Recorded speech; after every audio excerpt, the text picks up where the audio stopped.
Never mind that the state legislature of Alaska is still in the throes of a negotiation, if not a battle, over how much of the stim to accept. Never mind even that Governor Sarah Palin's so-called supporters might want her to respond to the gay marriage breakthrough in Iowa. Instead, in our third story in the countdown, the governor's office went into action to respond to Palin's would-be former son-in-law, Levi Johnston, after he talked to investigative political journalist Tyra Banks. In an interview broadcast today but hyped for days, weeks, years by the Tyra Banks programmers, Mr. Johnston had his say, as did his mother and his sister, rounding out the Johnston-Palin soap opera. One issue, whether the governor thought her daughter was practicing abstinence. So she knew that you guys were active? Yeah. You think she knew? I'm pretty sure she probably knew. How are you pretty sure she knew? She didn't. I'm pretty smart. And so there were just wardrobe malfunctions? I guess. Yeah? Yeah. Really? Yeah, I guess so. Every time you practice safe sex? Yeah. Every time? Every time. Levi? Most of the time. Most of the time. There you go. Levi told me that she called him and said that you're going. And he was like, I want to go hunting. And she said, you're going. Going to what? The convention? Right. So you wanted to go hunting? No, I was hunting. Oh, you were already hunting. Oh, so you had to go. Yeah. Yeah. Pretty much. To the statement from a Palin family representative, Megan Stapleton, written on official Governor of Alaska stationery and released from the officer of the governor to People magazine. Quote, Bristol did not even know Levi was going on the show. We're disappointed that Levi and his family, in a quest for fame, attention, and fortune, are engaging in flat-out lies, gross exaggeration, and even distortion of their relationship. Bristol's focus will remain on raising Tripp, completing her education, advocating abstinence. It is unfortunate that Levi finds it more appealing to exploit his previous relationship with Bristol than to contribute to the well-being of the child. Bristol realizes now that she made a mistake in her relationship and is the one taking responsibility for her actions. Let's turn now to CQPolitics.com columnist and MSNBC political analyst Craig Crawford, our resident expert on this sort of stuff. Good evening, Craig. We sure this story shouldn't be in Oddball instead of following it? Well, it was a busy night in Oddball, so this had to get bumped to the regular news. Yeah, it was. The Palin family obviously has a right to respond, but why this? Why this strident? How could they possibly think this would help them?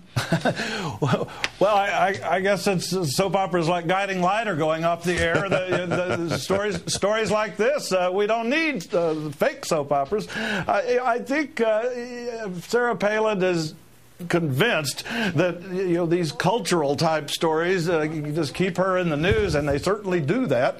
I don't see where in the long run it helps her, but I think she enjoys being talked about. And I did notice that when you looked at the mainstream coverage of this story, the lead in most of them, the wire services and so on, was Sarah Palin's office reaction. I have a feeling if she had just left it alone, that a lot of folks probably wouldn't have covered this, if at all, very much.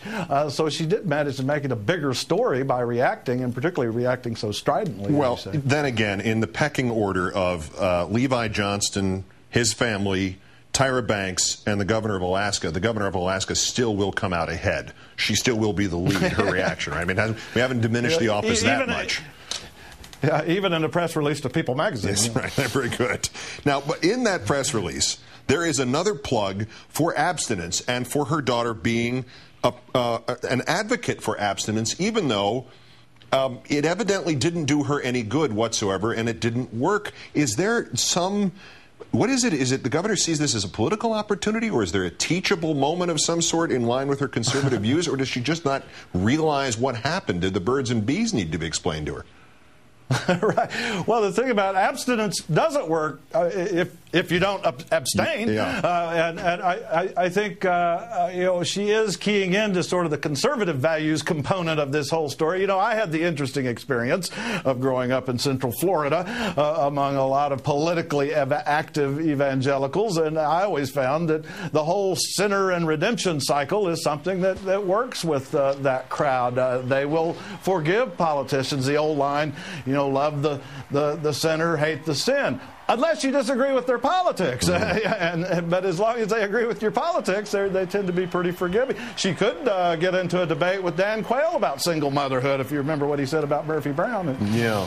But what about the other little news item that was hidden in this pile of something here, that Johnston's sister, Mercedes, said that her brother had been told to go to the Republican National Convention, although he was explicit and said he was not pressured to get engaged before he did that. But it underlines the suspicion that many of us had at the time that those young people were basically trotted out on stage like, you know, a proud, beautiful three-headed calf or something for the benefit of the Republican National Convention and the governor's candidacy. I do remember someone in her camp saying their fear was if they didn't come, people would think she was ashamed of it and was trying to hide them, so they didn't feel like they could win. You know, I do have to say, I think sometimes we're a little harder on women politicians for their parenting skills than the men. I think some of that might have gone on here, but she has taken it a lot further than any issue like that, I believe. Craig Crawford of CQPolitics.com and MSNBC, and our resident analyst for political events breaking on the Tyra Banks show. I'm sure you're proud of that. Many thanks, Craig. You bet. Just waiting to find out if Palin can see North Korea from Alaska. Or at least a People magazine correspondent. Thanks, Craig. Yeah.